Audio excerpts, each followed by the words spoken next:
Learning Ally is a proud sponsor of the Empowered Dyslexia podcast. Learning Ally, a nonprofit education organization, helps to transform the lives of struggling learners by delivering proven solutions that help students reach their potential. We have a heritage of supporting students with a reading deficit like dyslexia. Our award-winning Human Read audiobook solution helps students in grades 3 through 12 access books they want and need to read to help them succeed. Visit www.learningally.org for more information.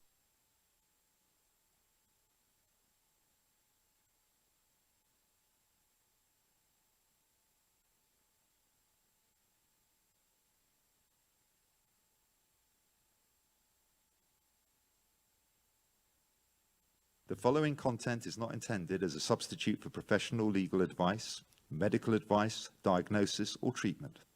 Always seek the advice of your attorney, advocate, physician, or other qualified health provider with any questions you may have regarding any medical or educational concerns.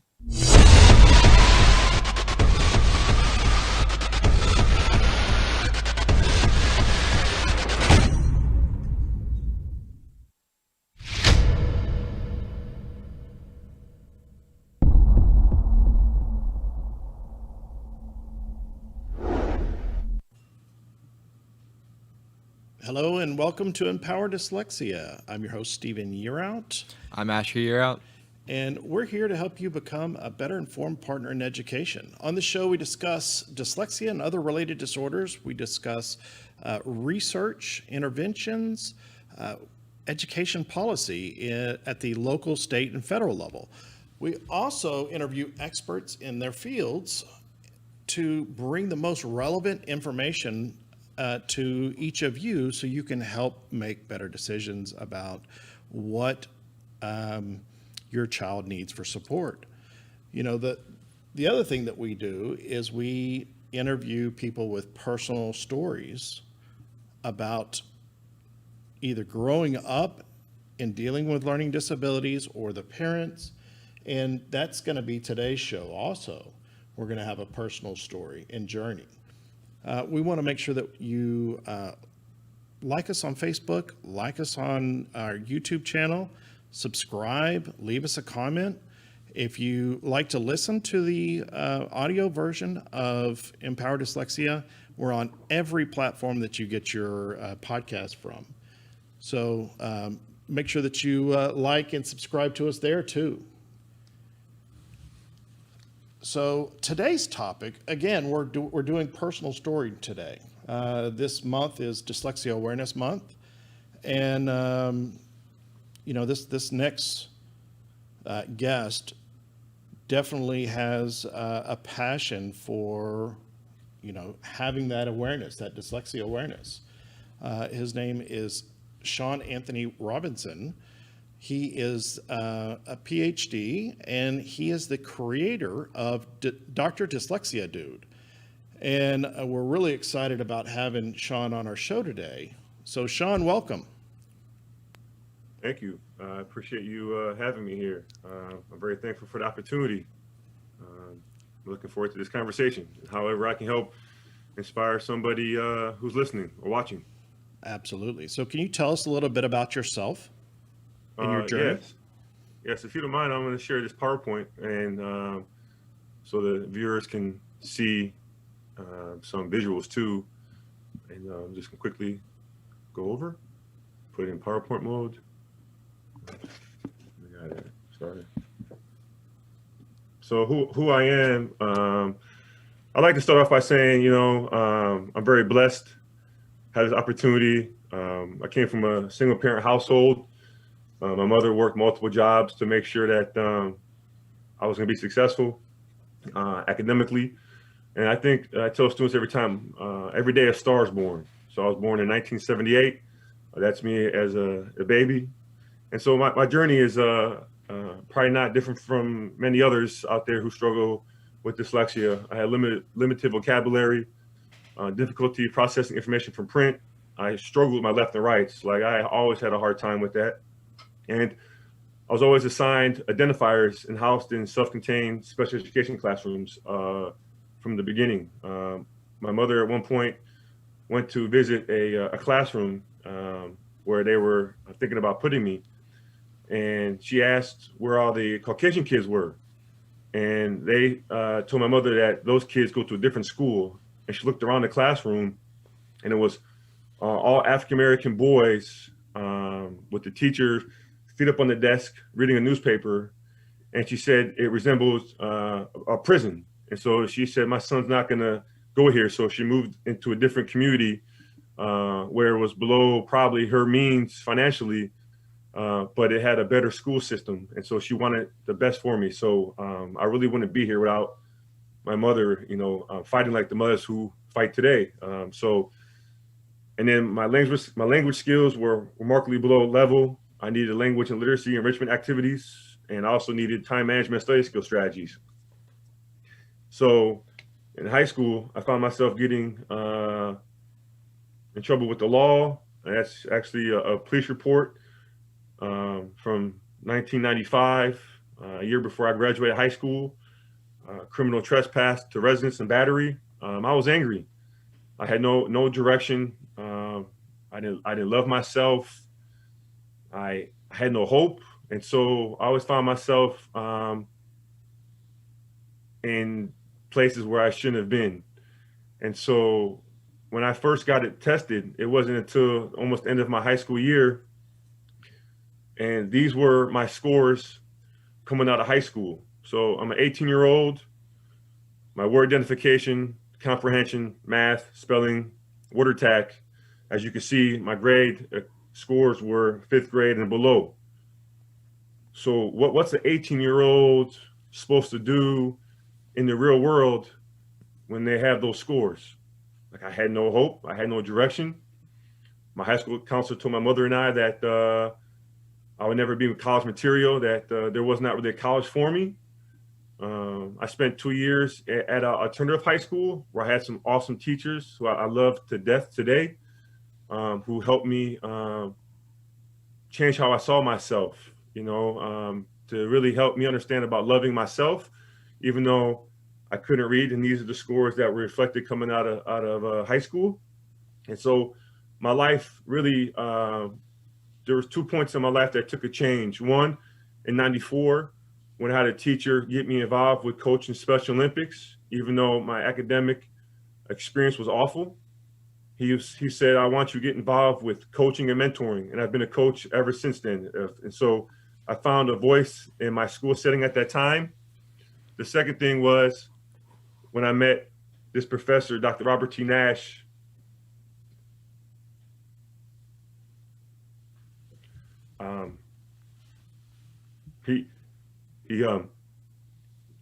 He changed me. Excuse me. He changed my life forever. And Shawn, let me jump in here. I want our listeners, they can hear the pain in your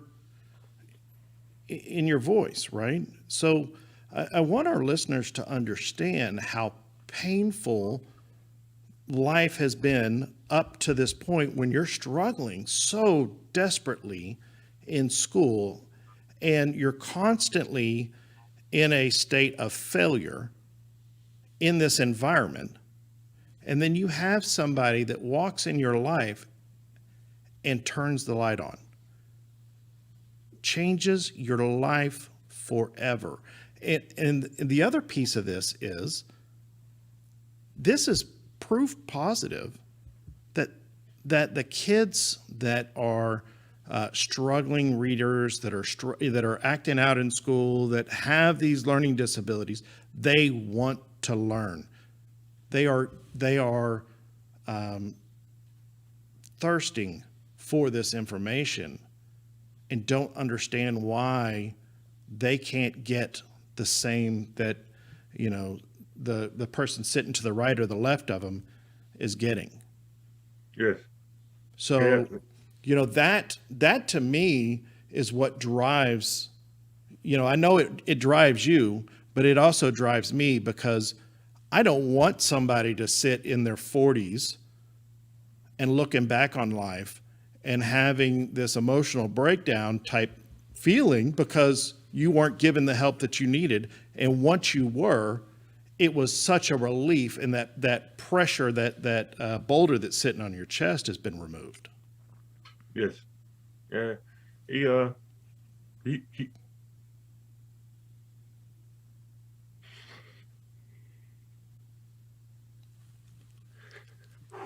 sorry. No, it's perfectly okay. I completely understand where you're coming from. I mean, this was the same thing for myself when I went through remediation at 45 years old. The first week of me going through this, I was, excuse the phrase, but I need to say it, I was pissed off. I was really upset Yeah. because, and the reason why is because I said, why didn't somebody out there know how to teach this? Why didn't I get this in school? How life could have been so different. Yeah. And, No, and, and Shawn, it doesn't matter if you're white, black, rich, poor, whatever it is. If you're going through this, if you have a learning disability and you're not given the proper support, the chances of them ending up with a story like yours and mine, because we parallel here. yeah, no, it's true. When I first met him, get tested. My mother actually found out about him and his program when she was getting her hair done, and she overheard a family talking about a program at the University of Wisconsin Oshkosh that works with the college-age adults in dyslexia and remediates their. And so she called him up and said, "My son's failing. I need help." And so he said, "Come up here. Let me meet you and your son." And so we drive 2.5 hours, maybe 3 in a snowstorm. And I'm kicking and screaming, cursing at my mother, telling her I'm not going to make it. Let's turn around. So she stops, calls him and says, we're going to turn around between my son throwing a temper tantrum at, 18, 17 and the snowstorm. It just doesn't look good. And he was like, no snowstorm should stop you from getting your education. So she said, oh no, we got to get in the car and drive. So we drove, and I get there and he gives me a battery of assessments and asked me how to spell the word came, and I'm like, yeah, it's easy, man, K-A-M. And he asked me to do some more spelling, and so I did some more, and he goes back to the word again. He goes, I want you to spell came. And I was like, I just told you. He said, spell it again. So I did. I said K-A-M. And then finally he just looked at me. He said, you are one of the most illiterate kids I've ever met in my life. He said, you're awful. He said, but it's not your fault. You've been failed by the system. The system has failed you for these last 18 years of your life academically. And he said to me, I see a gift in you. I see full potential, but you're going to have to work, and I want you to be in my program. I think at that time, it probably didn't hit me as much as it hit my mom, who, like these parents advocate for their kids. And so she did all my college essay at my college application because I was just too illiterate to do it. And when I started his program 2 weeks after high school, and he taught me how to read phonetically, linguistically, grapheme, phonemes, systematic, direct, explicit, sequential. It was over. He turned the light on. It fed me. I became a kid. I just became hungry. I studied the dictionary. I've been studying the dictionary since I was 18. I have about 10 dictionaries in my office at home. I just became a consumer of education. It opened up something in me that made me relentless to get my education. And so I've been on a mission ever since to make sure that no kid has to go through what I went through. And so I'm just blessed because it gave me hope. And every kid in America, in the world, needs hope, particularly now more than ever with this COVID and, parents fighting and homeschooling, for their kids.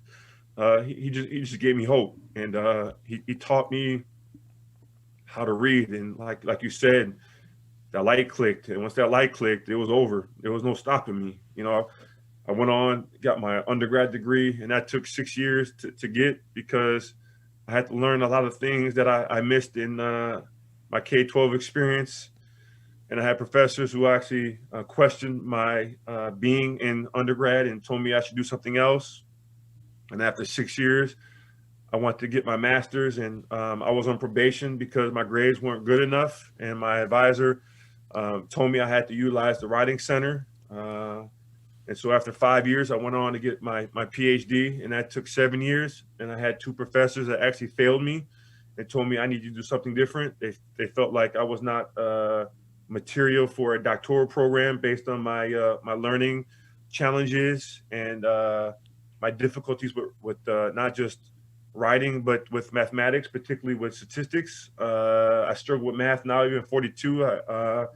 But I was hungry. I was determined. I told those professors, you don't know who I am, and I will see you again. And I passed their class. And so, quite frankly, I'm just on a mission. Like, nothing's going to stop me, and no one that's going to be in my way to stop this mission that that I'm on. That all started with Dr. Nash. And so I'm just very very fortunate, you know, to have these experiences. So after high school, I was in school 18 plus years. You know, 18. sorry. I was going to say that picture of the illustration that you have there of you and Dr. Nash. Yes. I know that's from the book, but that illustration, I've seen that posture in not only myself, but my kids and other kids many, many times. And it's anger. You hit the nail on the head when you talked about this earlier. It's anger at yourself, anger at the system. You're so angry, you don't even know what you're angry at or who to be angry at. You know that you're just angry. Asher, did you feel that same way? Probably in like 7th grade, because I was like, especially in English class, I was failing every single writing assignment, getting 1s and 2s, which is like the lowest you can get. And in 8th grade too, I was, it was a lot of assignments that I would just fail, like bad. Like I barely passed English in 8th grade. And then last year, it got a lot better. I was passing assignments, but at the same time, I was still failing a lot of writing assignments.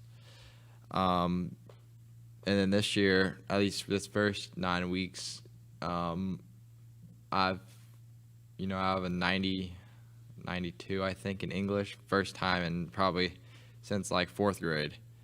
And, you're in an AP English class. Yeah. And I'm able to get 90s and 100s on papers that I've wrote, and that I haven't had to copy off someone or get something off Google. And the thing that people need to understand is you're hearing Shawn's story and you've heard my story, and if you help these kids when they're Asher's age and earlier, then you don't have that anger build up, at least not from the school system. Correct. And then you don't have to or tear all those walls down to get that child where they need to be. Yes. No, I'm still angry. I'm still angry that, the system keeps failing kids, Oh, yeah. I'm angry that my taxes where I live keeps funding failure. I'm mad that these mothers are screaming for help and the system continues to neglect them. I'm angry, I'm with you. And people always say, oh, you're an angry black man. No, it ain't about being black or white. It's about doing the right thing. It's about you neglecting these kids and giving them opportunity to tap into their full potential. It's allowing these kids to love themselves within. It's allowing them to see themselves when they wake in the mirror and look in the mirror before class and say, you know what? I love myself. I can do this. I will do this. I will conquer this. I'm going to be successful. I am successful. It's changing the narrative. And a lot of these schools are not doing that. They're not changing narratives. They're just allowing these kids to go through. And then when they get out, what's next? what are they supposed to do? You know? And so, yeah, I'm angry. I'm still angry because this is not right. This is unethical. This is male in practice, because how we continue to fail these kids year after year, and people are okay with it. And you said it right. It's not a white or black or brown thing, because if it is, I'm an angry white man, right? And I'm gonna stand shoulder to shoulder with you, and I'm gonna stand shoulder to shoulder with my brown brothers and sisters and everybody else, and we're not going to accept the absolute failure of our children anymore. We are going to get them the most tested, proven methodology for learning disabilities and teaching in general. These are our future. These are our most precious asset that we have. This is how Shawn and I live on through our legacy, through our kids. So we're not going to take this anymore. We're not going to accept paying for failure anymore. No, I'm with you. And that's, since Dr. Nash in that picture, even before he passed away, he signed his work over to me and said, "It's your turn to continue my work." So I'm on a mission just like he was. He started a program at the University of Wisconsin-Oshkosh in 1979. He only had 5 students. He had dyslexia himself. And so he went to the administration and said, I would like to start a program. They gave him a little money. Now it serves hundreds of thousands of students that have graduated from that program, and his legacy, lives on. And so I'm just fortunate and blessed that, he provided me the opportunity. And I'm gonna do the same thing, and that's one of the things my wife and I did with this Doctor Dyslexia Dude book. We wanted to make things that were relatable to students, and things that were accessible for kids, and allow them to see themselves in this book, to give them hope. Because at the end of the day, if you don't have hope, what's there to live for? You don't have any goals. You don't have any engagement, motivation, So my thing is, if I can help change one kid, or 2 kids, and I die tomorrow, I've done my job. So, my mission on this earth is to leave it better than when I arrived, and, and just continue to advocate and continue to be a voice, and continue knocking doors down. I mean, that's really what it comes down to, and because there's too many kids out here that are dying, not just in the classrooms, but in the street too. There's too many kids that don't have any direction, don't have any hope, and they get caught up in the legal system, and we shouldn't be, spending, particularly in Wisconsin, between 30 to 40,000 on educational correction education, but then we're only spending, 11 to 13 on K-12 students. Like, it's backwards. How are we putting more money into the correction system when we should be putting that money into, early identification, early childhood education, teacher training, things like that can really make a difference to provide these kids the proper, effective interventions that they need to succeed and become independent in reading and writing. It's a pay now or pay later. I mean, that's what this is. You're either going to pay now or you're going to pay later. And let me tell you, the later cost is more expensive. Always more expensive. Or it's going to be more work. Yes. It's like, do it right the first time, or if you don't do it right the first time, it's going to be 2 times or 4 times as harder to do it the second time or the third time than it would be just to get it done and over with. We are recording this, right, Ziggy? Because I've got that on recording. Praise the Lord. Hallelujah. He's listening. He's listening. Is it okay if I continue going through this? Yeah, please. You okay? Yeah, come on. So, like I said, I went to UW Oshkosh. I'm just going to click through this stuff. I was one of the most disabled spellers and readers in the summer cohort of 55 students. And that was another professor, Dr. Kitts, who, man, I love him to death.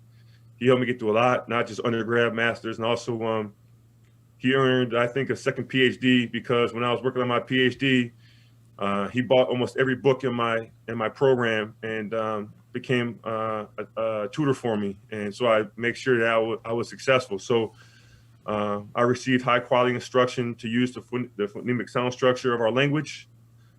And then these are my scores 2 years into college. You can see I was making some progress.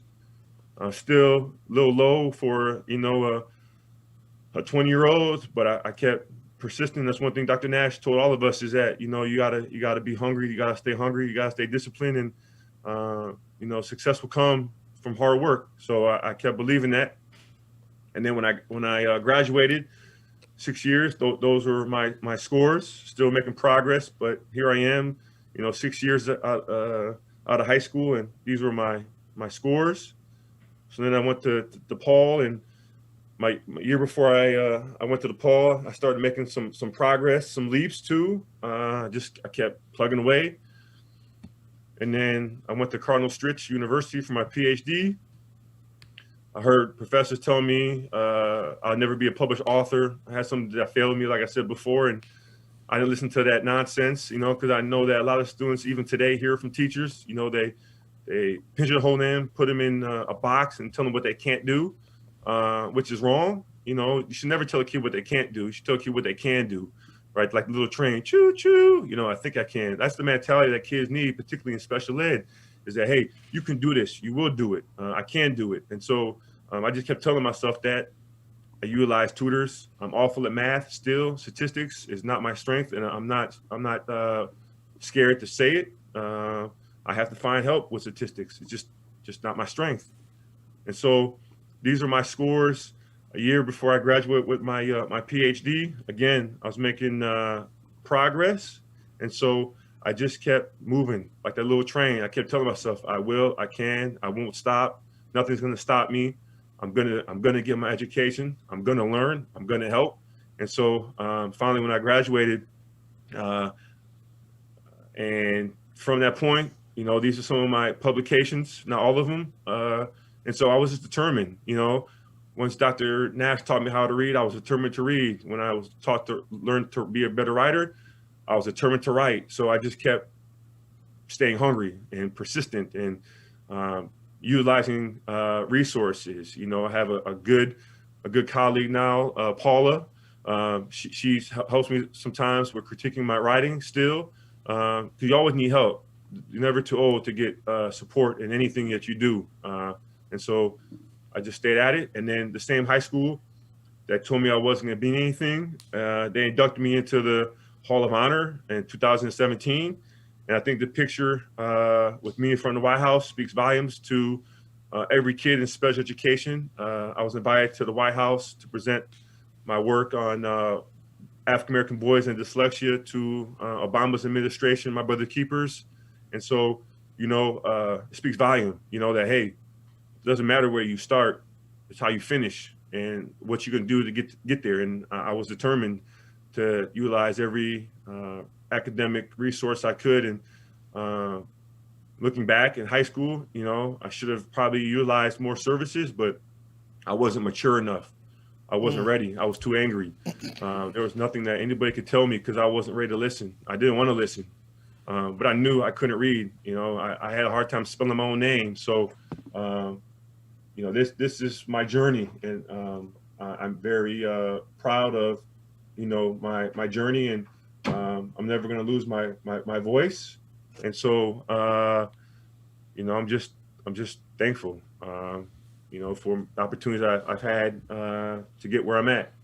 So I want to jump in there and I want to talk about the last thing. One of the last things you said was, I should have, you're taking responsibility for your piece of it. I should have used more services when I was in, public school, K through 12, but I wasn't mature enough. And, that's something that I talk about also. I knew the help was there. However, I wasn't mature enough to understand what that help meant. And I know that I didn't have anybody to really explain what that help could be. And, for our teachers and administrators out there, I'd say that you can be somebody that you are literally saving lives when you provide these supports, when you do give these interventions that are scientifically proven, tested, proven for high gains, that these children then have the self-worth. They then have a good, they feel good about themselves. They feel like they can do. They finally, for the first time, feel like they can be the student that they always knew they could, or they had the ability to. Yeah. So, I mean, that's an amazing story. How did Doctor Dyslexia Dude come about? I was doing a lot of writing for peer-reviewed journals for, my peers in the academy. And then I thought to myself, that's not really accessible for families. So I just asked my wife one day, I said, I think we should write a kid's book. And so I took the first attempt at writing it, and she was like, this is awful. She's like, no kid's gonna read this. This is too scholarly. And so I had that mentality because that's how I was trained to write. And so she's like, let me take a stab at this. Let me rewrite it. So she rewrote it, and that's the end of it. So it was just really to try to use my story and the work I've done to make it more relatable, and emotions are in there, and just my story, and try to have something that was relatable for students, particularly within a cultural responsive context, and talking about my journey on dyslexia. Right now we're writing books 3 and 4, and so we're looking to probably get those out next summer. And so it really was just having a reading material to give kids hope that they can connect with, because we felt like, particularly with self-efficacy, reading affirmation, motivation, engagement, this could be tools for teachers, parents to use to let their kids know that, hey, you're not alone. Like, it's okay to feel this way. It's okay to, have these struggles. So we want just to open up. It was like therapy for me, just to be able to have these books and share with the world. I guess this is one of my ways to try to touch kids and let them know that, hey, you're not alone. You can do this. Let's keep fighting together. Absolutely. So I know that you go back and you speak to teachers and professors, both in the K-12 and the universities. For those that are listening, that are teachers or professors, what do you want to tell them about, or what do you want them to know about, kids with accommodations or needing, that extra help, and, how to best support them? Well, I think you discussed it earlier, and it's unfortunately there's a lot of politics involved, and you got people with like two bulls in the ring hitting each other in the head, the whole language phonics. And the reality is that, kids with dyslexia need that explicit, direct, systematic, sequential instruction. And there's a lot of resistance at the college level for professors to train teachers in the area. And it's like, we're in 2020. Why is there so much resistance? And really, at the end of the day, the ones who lose out the most are the kids. Say that again. The ones who lose out the most are the kids. Absolutely. I mean, that's what we scream. Why are adults fighting over egos? It's like, come on, let's do what's best for the kids, and let's find a common ground to figure out how we can approach this to make sure that every teacher is trained properly, that they can open up their toolbox, grab the tools they need to help that specific individual or classroom go back and grab more tools to take them to another level. Like, so I don't know if teachers have all the tools in their toolbox, but they need to have all the tools in their toolbox. And one of those tools is being trained in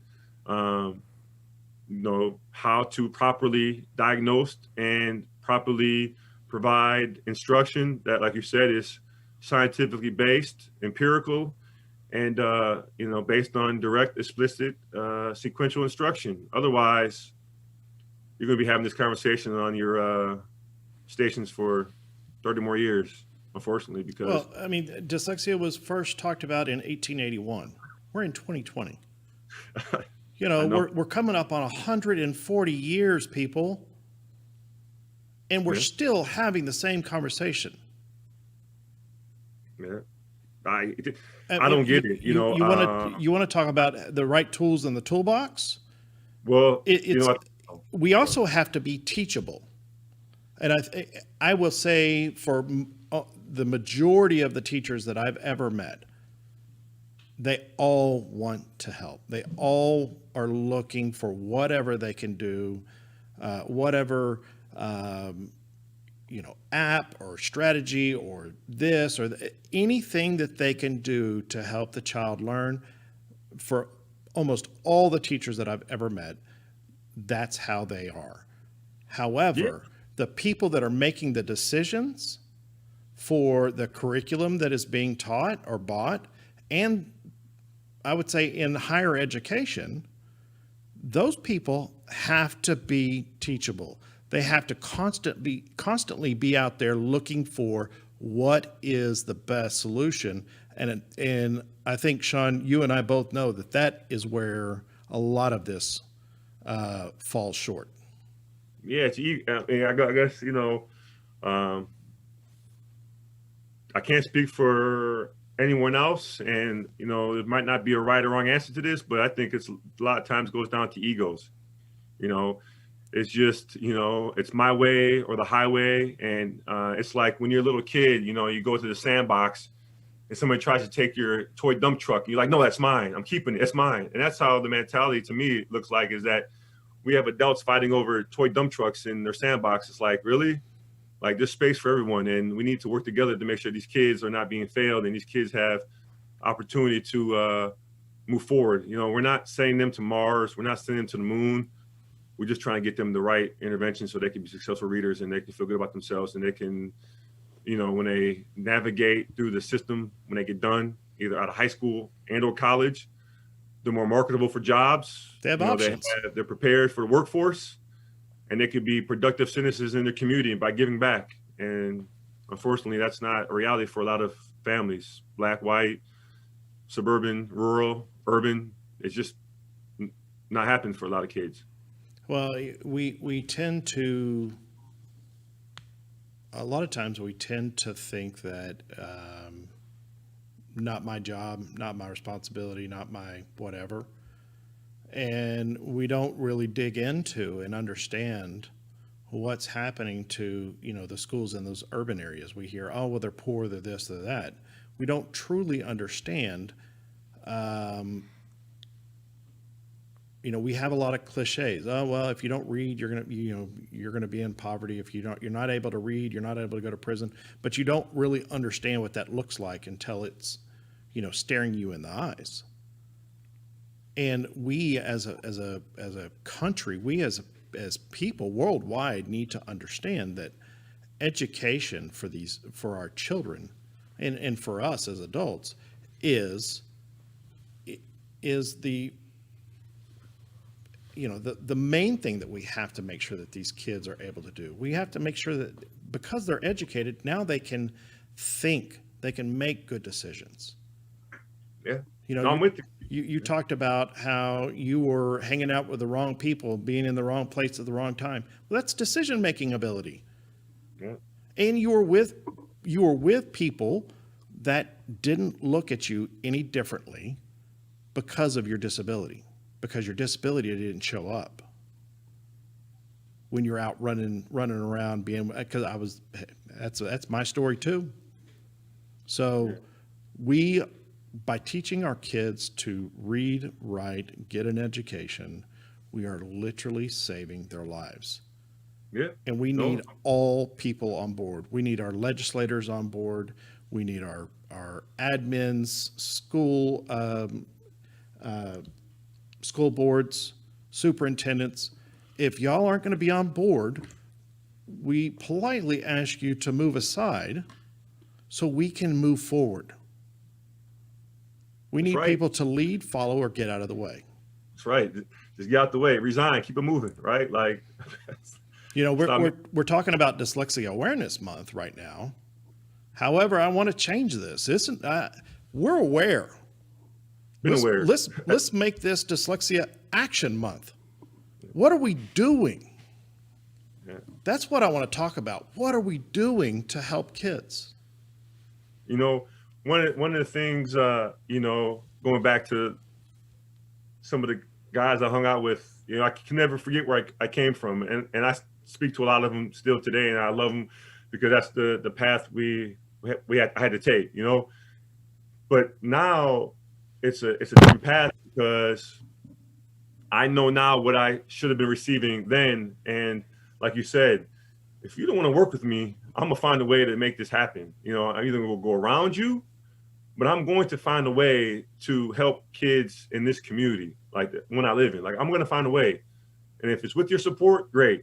If not, okay, bye. Like, I don't need, you know, to be associated with, you know, a district that is resistant. Like, I'm not gonna waste my time. I'm gonna find ways to help parents, give parents the right resources that can help their child. Unfortunately, a lot of times, as you know, a lot of parents can't afford some of these resources, and so it should be done in school. So yes, legislators, senators, lawmakers, this stuff has to start at the top and trickle down to make sure that they're trained in college, and then when they get out to the workforce, they have those tools to be able to help this. Like, if I'm a superintendent, I want the best school district. Like, I want to make sure that my teachers, my staff, my support staff, my everybody is knowledgeable on this issue so we can have the best numbers and have the best success rate. Like, I don't understand, like me, I'm gonna be like, okay, look, we're gonna be creative, we're gonna be innovative, we're gonna take some risks. We might fall, we might fail a little bit, but that's okay, that's part of life. But I want to make sure that parents in my community have the best services for their son or daughter. I don't, if it's dyslexia, if it's dysgraphia, if it's dyscalculia, if it's ADHD, if it's autism, cerebral palsy, whatever the case may be. Like, I want to make sure that parents are heard and that teachers are prepared correctly. I don't know if that makes sense. But well, no, it's. I mean, when we get down to the, you know, my dad and my grandfather always just say it's a fishing term. It's fish or cut bait, and we're at this point, guys. It's fish or cut bait. Yeah. You know, it's time to get off the fence. We're either in this for the children, which is what education's for, or we're not. So what are we going to do? Who is going to stand with Shawn and I and Asher and the other advocates that are out there, thousands of advocates out there? Who's going to stand with us shoulder to shoulder and say enough is enough? We're going to get these kids the proper support, all kids. Education is about educating all kids, no matter their color, their sex, their income, and their ability or disability. You're supposed to teach them, and we're supposed to educate them to their potential. You know, I'm not sure how appropriate this analogy is too, but it's almost in the sense as this. Another one, like the fishing thing. We always heard the analogy, like, you get off the toilet, you know, thing. Like, right now we have a lot of administrators just sitting on the toilet and they're producing nothing. Like, they're just producing crap in a sense. And so it's like, let's change that narrative. Like you said, let's get up off our feet and do something instead of continuing to produce bad results and nothing. Because right now it's garbage. Like, we're killing these kids, man.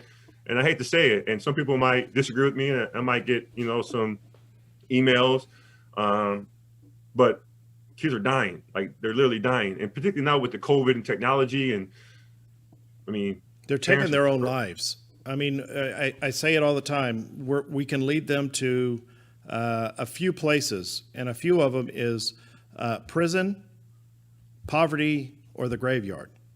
Yes. And those three options should not be options. Yeah. Or alcohol. Drugs and alcohol, I mean, that is rampant in people with learning disabilities, with ADHD. Yeah. You know, so Shawn, man, thank you so much for coming on, and you know, all of the hard work, you know, the advocacy work that you're out there doing. You have a brother in me to stand out here and fight with you, shoulder to shoulder, no matter what it is, where it is. I'm there. All right. You mind if I share two things real quick? Absolutely. So one of the things I'm doing to honor my late professor, Dr. Robert T. Nash, this Saturday, and to also remember where I came from, I'm biking 170 miles on Saturday in one day to honor his life. And so I'm leaving Saturday morning at 5 a.m. and should be about a 12 to 14-hour bike ride. But I'm determined to do this ride because one, he loved the ride, but also he gave me hope. So I need to go back home to where I came from. And I think this is going to be like an experience that I need and where I'm at in my life right now. And so that's how I'm going to do it, to raise awareness on not just dyslexia, but also health too, because, you know, it's important that we take care of our health, particularly mentally within this COVID period. And one thing I also too like to share is when I say hope, I like people to remember this. Hope is we're helping people. O is we're providing opportunities for students. P is that we're going to allow them to make progress. And E is what we're doing now. We're empowering people, what you're doing with this show. So hope, we help, give opportunities, progress, empower. So I just want to continue to lean off of you, what you're doing with these podcasts and interviews, to empower people and just give them hope. So I appreciate the opportunity. I'm thankful for my wife and Shira, Dr. Robinson. I'm grateful for my two boys. I'm just thankful. I mean, I'm in a piece of peace, and I'm just very thankful to have this opportunity to talk with you about something that needs to be addressed. And like you said, we need action. Absolutely. We're done raising awareness. We need to raise action. And that's what we're going to start doing from here on out. So, congratulations on the ride. But we'll definitely be following your updates on your ride. Again, thank you so much for all of the advocacy work that you're out there doing, and these books that you're producing, and the fact that you never gave up. The fact that now you're going back and showing others where you came from and the struggles that you went through, so that they may learn and hear the stories and know that, hey, the tunnel is dark, but hey, here's the way. Come on, follow me. I say that all the time. Advocacy work is a lot of times a dark tunnel, and there's a lot of people that are standing there in the dark, paralyzed by fear. And those that have made it through it, it's our job to go back and grab some hands and help people through. And that's what we're doing. So thank you. You're welcome. You got to have, like you said, man, you got to have faith, and you got to keep persevering. And I tell kids all the time, a closed mouth doesn't get fed. You got to ask for help. You got to keep asking. There's no stupid questions. Keep asking. And then, just keep loving yourself, and just remember, a voiceless person is a hopeless person, and we can't be voiceless anymore. That's right. There's too many kids that need our voice. So no, I'm with you. We're going to keep fighting. We're going to keep doing what's right for these kids. All right. So, hey, I'm going to open an invitation to come back on. Hopefully as soon as this COVID thing goes away, we can have you in the studio with us and really get after it. So, man, I appreciate all that you're doing. Thank you again for coming on. We want to make sure that we also ask our viewers and remind our listeners and viewers, like us on Facebook, subscribe, Subscribe to us on YouTube, leave us comments. This really helps us in knowing what information our listeners and viewers are looking for. At the end of the day, at the end of each show, we always like to recommend that if you think that your child is struggling or possibly has a learning disability, don't wait. The testing process, and I say this, should be very seamless and simple. All you need to do is go to our website at empowerdyslexia.info, www.empowerdyslexia.info. You can download one of the templates, the testing templates, fill out your information, turn it into your school counselor. This starts the time process to get your child tested.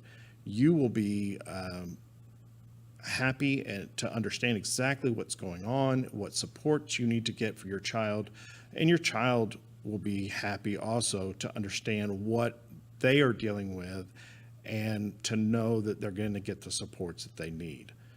And it's an honor to do this show each and every week, and we're going to continue to do this until we get the action, we get the change that we really are asking for, and our children are no longer struggling. So this show is each of yours as much as it is mine. We're all in this together. So thank you so much for tuning in each and every week. And until next time, we'll see you there.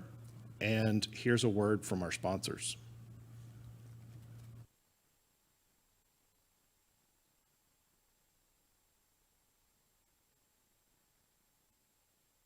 Learning Ally is a proud sponsor of the Empowered Dyslexia podcast. At Learning Ally, we are always looking for new ways to engage readers struggling with a reading deficit like dyslexia and help them work to their potential. Visit www.learningally.org to learn about the Learning Ally audiobook solution, including which of your students are eligible for access. If you live in Texas, we have great news. The Texas Education Agency provides access to the Learning Ally audiobook solution for all K-12 public and charter school students with reading deficits. Get started today by visiting www.learningally.org/Texas.